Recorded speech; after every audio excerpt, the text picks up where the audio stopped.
Hello বন্ধুরা, কেমন আছো সবাই? আশা করি সবাই ভালো আছো। তো গাইস, এই হচ্ছে তোমাদের রোমা বৌদি। তো গাইস, তোমরা সবাই বিয়ের ব্লগটা নিশ্চয়ই দেখেছিলে।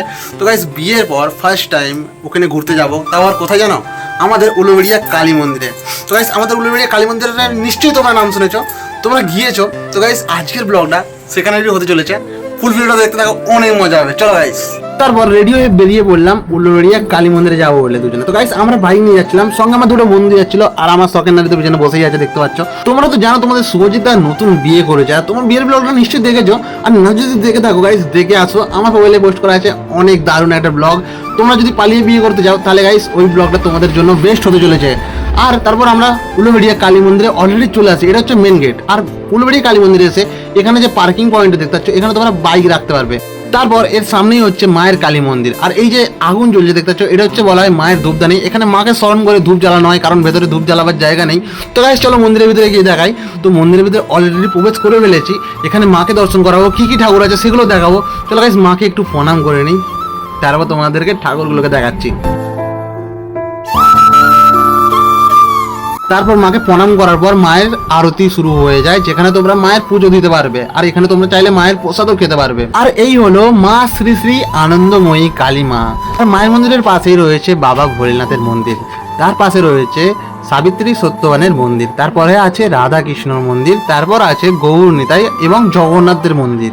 আচ্ছা বন্ধুরা, তোমরা কমেন্টে নিশ্চয়ই জানিও তোমরা কে কে উলুবেড়িয়া আনন্দময়ী কালী মায়ের মন্দিরে এসেছিলে, কমেন্টে নিশ্চয়ই জানিও। তো গাইস, এই জায়গাটা ঘুরতে যাওয়ার জন্য দারুণ একটা প্লেস। আর এখানের যে মন্দিরটা পুরো সাদা মার্বেল পাথরে তৈরি, দেখতেই পাচ্ছ গাইস, দারুণ একটা মন্দির। তোমরা যদি না এসে থাকো তাহলে এখানে নিশ্চয়ই এসো।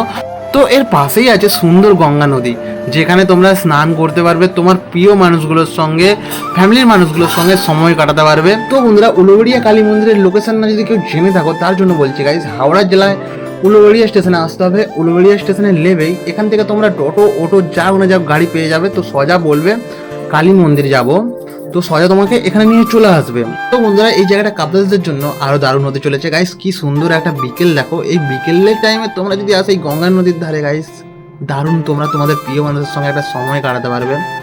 এখানে তোমরা চাইলে বোটিংও করতে পারবে, নৌকাতেও চাপতে পারবে, ওই পারেও যেতে পারবে। এখান থেকে নৌকার ভাড়া মাত্র 10 থেকে 20 টাকা নেওয়া হয়। আর তোমরা যারা ছবি তুলতে পছন্দ করো, ভিডিও বানাতে পছন্দ করো, তাদের জন্য এই লোকেশনটা বেস্ট লোকেশন হতে চলেছে। যারা ছবি তুলতে পছন্দ করো তারা নিশ্চয়ই এই জায়গাটায় এসো। এর পাশে একটা সুন্দর পার্ক আছে, সুন্দর একটা বাঁধের মতো রাস্তা আছে গাইস, আরো সুন্দর সুন্দর জায়গা আছে। হয়তো ভিডিওতে তোমাদেরকে কভার করতে পারছি না, দেখাতে পারছি না। আর এই গঙ্গার ধারেই একটা বজরংবলীর মন্দির ছিল গাইস, আর আমি খুব বড় বজরংবলীর ভক্ত ছিলাম। তো বজরংবলীর মন্দিরে গিয়ে একটু প্রণাম করে নিলাম। আর জানো তো বন্ধুরা, এর পাশেই সুন্দর একটা গঙ্গার আরেকটা ঘাট আছে।